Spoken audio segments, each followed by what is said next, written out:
नमस्कार दोस्तों। अमेरिका के स्वघोषित युद्ध विरोधी राष्ट्रपति श्री डोनाल्ड ट्रंप ने पद पदभार ग्रहण करने के 6 महीने के भीतर ही अपने असली रंग को दिखा दिया है। दोस्तों, जिस तरीके से कल रात में या कह लें कि आज भोर सवेर में अमेरिका ने ईरान के 3 न्यूक्लियर फैसिलिटी फोर्दो, इस्फहान और नतान्स पे आक्रमण करके जिस तरीके से इन न्यूक्लियर साइट्स को डैमेज किया है, उससे ये पता चलता है कि ये राष्ट्रपति किसी भी तरीके से शांति के दूत तो नहीं है, जो वो अपने आप को पिछले कई महीनों से प्रचारित प्रसारित करने का प्रयास कर रहे हैं। दोस्तों, यदि इसी तरीके का अटैक ईरान करता अमेरिका पर, तो तमाम वेस्टर्न नेशन जो अपने आप को एक सिविलाइज्ड सोसाइटी कहते हैं या सिविलाइज्ड नेशन कहते हैं, वो एक सुर में चिल्ला के, एक सुर में मिलके ये कहते कि यह तो टेररिस्ट एक्ट है।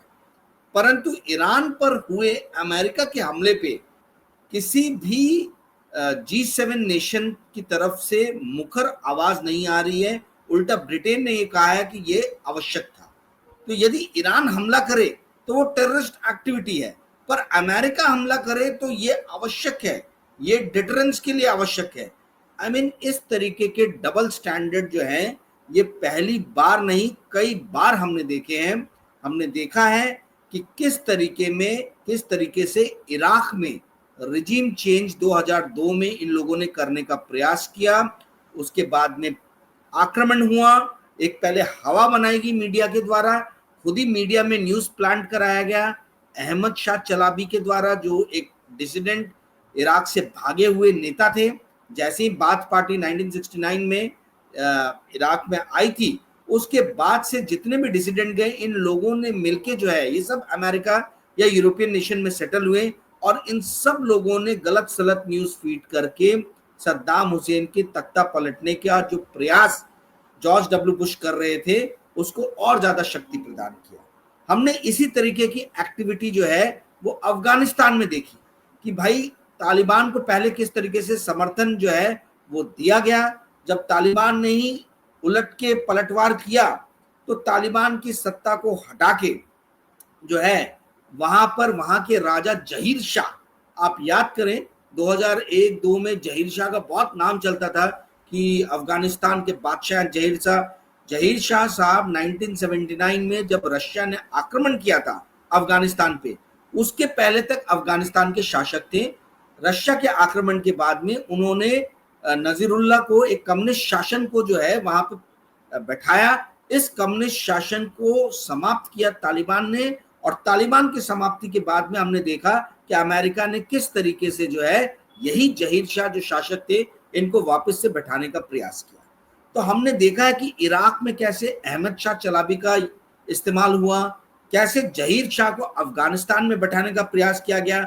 अब वैसा ही प्रयास कुछ जो है वो ईरान में अमेरिका करता हुआ दिख रहा है। दोस्तों, ईरान वही राष्ट्र है जहां पर 1951 में डेमोक्रेटिकली चुनी गई सरकार, मुसादेक की सरकार, मोहम्मद मुसादेक 1951 में इलेक्शन जीते थे। 1951 में इलेक्शन जीत के आए हुए मुसादेक की सरकार ने जब ईरान के अंदर में सारी ऑयल फैसिलिटीज का नेशनलाइजेशन शुरू किया, खासतौर पे ब्रिटिश ऑयल के पास में, ब्रिटिश पेट्रोलियम के पास में जो है बहुत ज्यादा ईरान के ऑयल संसाधन थे। जैसे ही नेशनलाइजेशन आरंभ किया, तो पूरे वेस्टर्न पावर्स ने मिलके CIA की मदद से मुसादेक का तख्ता पलटा और वहां पर ईरान के शाह राजा पहलवी को, जो ईरान के शासक थे, उनको जो है उनके अधीन पूरा का पूरा ईरान का शासन दे दिया गया। और 1953 से 79 के बीच में जनता के बीच में ईरान के शाह के खिलाफ इतना ज्यादा आक्रोश हुआ कि उन्होंने उठ के जो है विरोध किया, और इस विरोध के बाद ही अयतुल्लाह खुमैनी आए, और उसके बाद से हमने देखा कि कैसे ये theocratic, Islamic theocratic state Iran बना।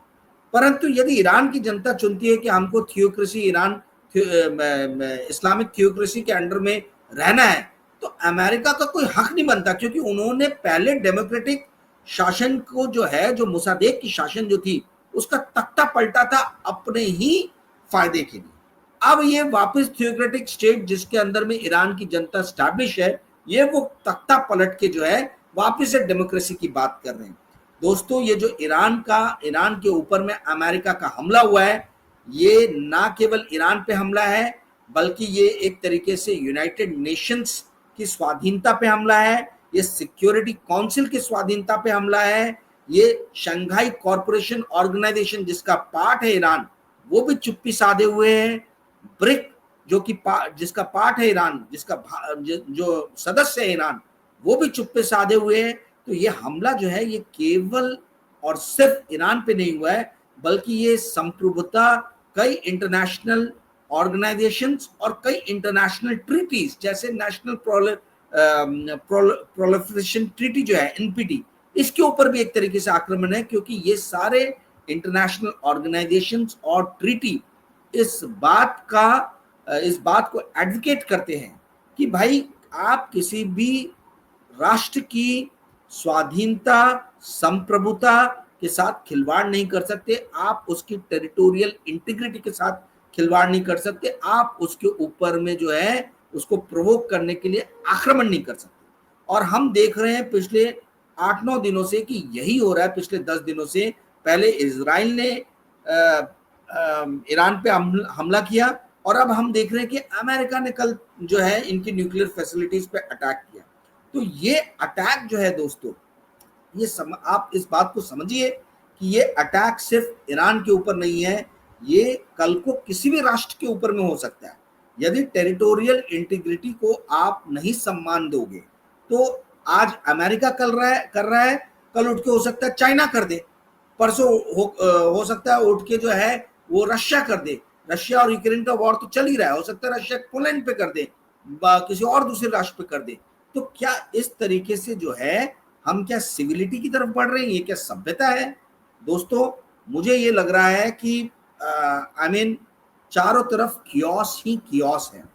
हम जो है मतलब सभ्यता जो है वो अराजकता में परिवर्तित हो रही है, और आप सभी को तैयार रहना चाहिए एक असभ्य दुनिया में रहने के लिए, जहां पे एक शक्तिशाली राष्ट्र जो है वो किसी भी कमजोर राष्ट्र की संप्रभुता के साथ में, उसकी स्वाधीनता के साथ में, उसकी टेरिटोरियल इंटीग्रिटी के साथ में कभी भी खिलवाड़ कर सकता है। तो अब ये जो हमला हुआ है, ये हमले के मैं कई तरीके के आने वाले दिनों में परिणाम देखता हूं। सबसे पहला जो परिणाम मुझे नजर आता है जो होगा, वो ये होगा कि पूरी जो वेपन इंडस्ट्री है, वो वेपन इंडस्ट्री की तरफ दुनिया के जितने भी कमजोर राष्ट्र हैं जो अपनी टेरिटोरियल इंटीग्रिटी को सुरक्षित रखना चाहते हैं, जिनके अंदर में भय है, डर है कि कोई पड़ोसी शक्तिशाली मुल्क हम पे कब्जा ना कर ले या हमारी संप्रभुता के साथ खिलवाड़ ना करे, वो वेपन्स खरीदना शुरू करेंगे। तो आने वाले दिनों के अंदर में वेपन इंडस्ट्री की जो है वो चांदी होने वाली है। और आपको जान के आश्चर्य होगा, आश्चर्य तो नहीं होना चाहिए, पर दुनिया की 4th सबसे बड़ी जो इकोनॉमी है वो ना जापान है ना इंडिया है। दुनिया की 4th सबसे बड़ी इकोनॉमी कैलिफोर्निया है, और इस कैलिफोर्निया के अंदर में वर्ल्ड का मतलब आप समझ लीजिए कि ये हब है वेपन और डिफेंस इंडस्ट्री का और टेक्नोलॉजी इंडस्ट्री का। डिफेंस और टेक्नोलॉजी इंडस्ट्री बहुत ही मिलके साथ में काम करती है। वैसे भी आज की जो युद्ध है, वॉर है, ये मतलब ताकत, मसल पावर पे नहीं लड़े जा रही, ये टेक्नोलॉजी बेस्ड वॉर्स हो गए। ठीक है, अभी आप देखिए आर्मी का कम इस्तेमाल हो रहा है, और हम देख रहे हैं कि एयर सिक्योरिटी, रॉकेट्स, ड्रोन, आपका विमान, फाइटर जेट्स, इन सब का इस्तेमाल हो रहा है। आर्मी कहीं पीछे है, आर्मी के आक्रमण हम कहीं देख नहीं रहे। हम देख रहे हैं कि किस तरीके से एयर में सुपीरियर पोजीशन प्राप्त करने के लिए सारे के सारे नेशन जो है लगे हैं। तो टेक्नोलॉजी का बहुत बड़ा डोमिनेंस है आज की डेट में वॉर में।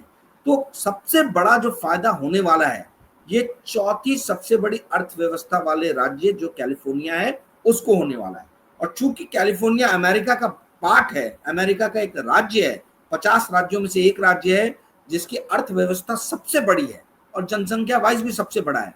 इस राज्य को सबसे ज्यादा फायदा होगा, तो अमेरिका को भी फायदा होगा। आप लोगों को दोस्तों पता है कि डोनाल्ड ट्रंप जब आए थे तो उन्होंने कहा था कि मैं डेमोक्रेटिक पार्टी जो एक ग्लोबलिस्ट चोगा पहने हुई है, मैं इस चोगे को उखाड़ फेंकूंगा। मैं अमेरिका को जो है वापस से इनवर्ड लुकिंग पॉलिसीज बनाऊंगा, मैं अमेरिका को ग्रेट बनाने पे ध्यान दूंगा। इनवर्ड लुकिंग पॉलिसी यानी अमेरिका के भीतर ही जो भी जरूरतें हैं, चाहे इंफ्रास्ट्रक्चर हो, चाहे हेल्थ फैसिलिटी हो, उसकी तरफ ध्यान दूंगा, ना कि मैं बाहर के मुल्कों में जो जंग छिड़ी है उसमें भागीदारी करूं और अपने पैसों को व्यर्थ करूं। और इसके लिए उन्होंने बाइडेन एडमिनिस्ट्रेशन को काफी खरी खरी भी सुनाई थी। उनका कहना था कि बाइडेन एडमिनिस्ट्रेशन ने यूक्रेन रशिया वॉर में $650 बिलियन अपने नष्ट कर दिए।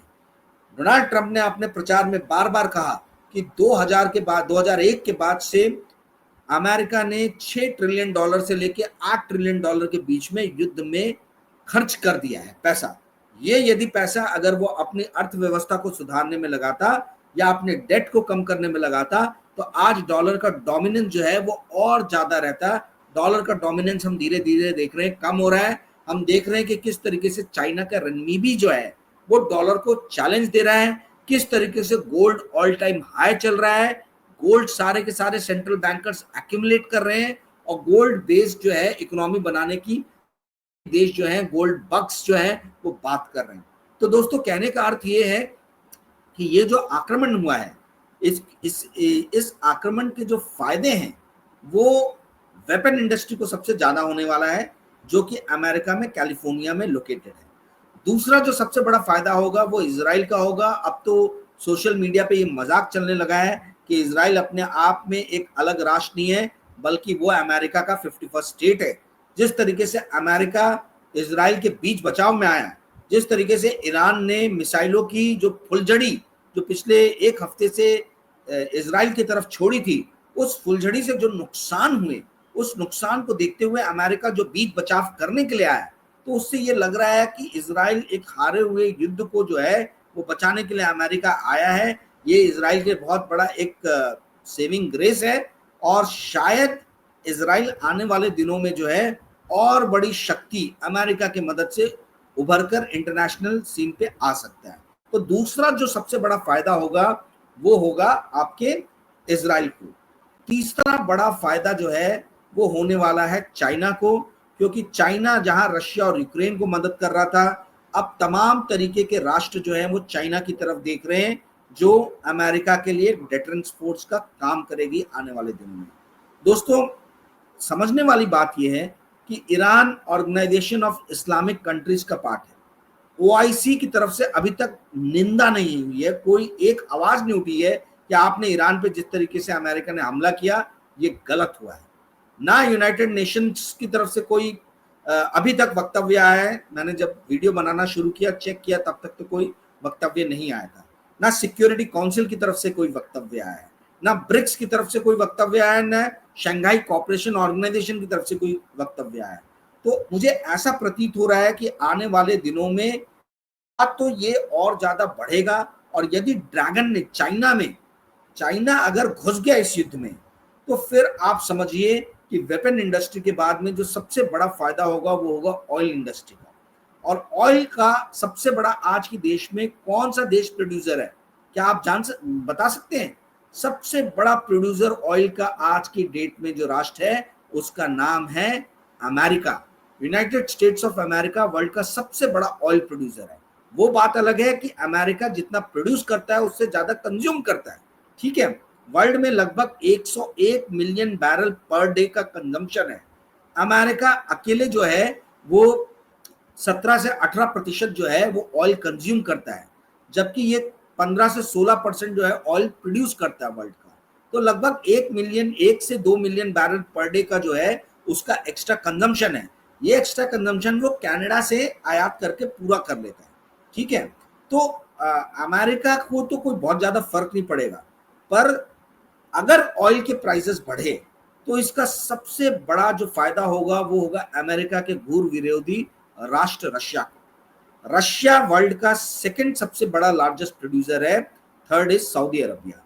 रशिया का कितना प्रोडक्शन जेन्युइन डाटा में कैप्चर हो रहा है ये कोई बता नहीं सकता है, क्योंकि रशिया के ऊपर भी तमाम तरीके के सैंक्शंस लगे हैं। रशिया का 60% ऑयल जो है वो चाइना खरीद रहा है 60 से 65%, और 15 से 20% ऑयल जो है वो इंडिया खरीद रहा है।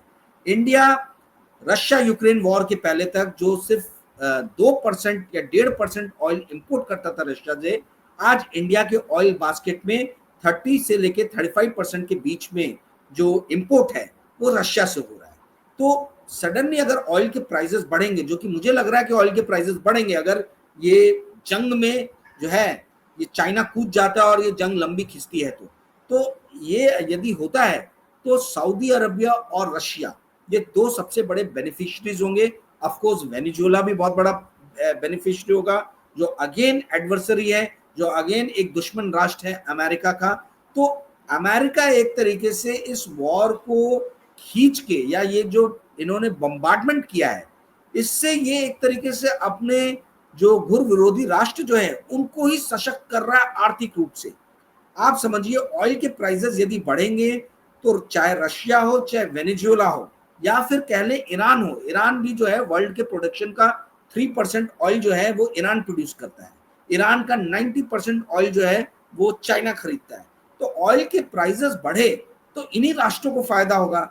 अभी तक मुझे ये समझ में नहीं आया कि अमेरिका ने क्यों बम्बार्डमेंट किया।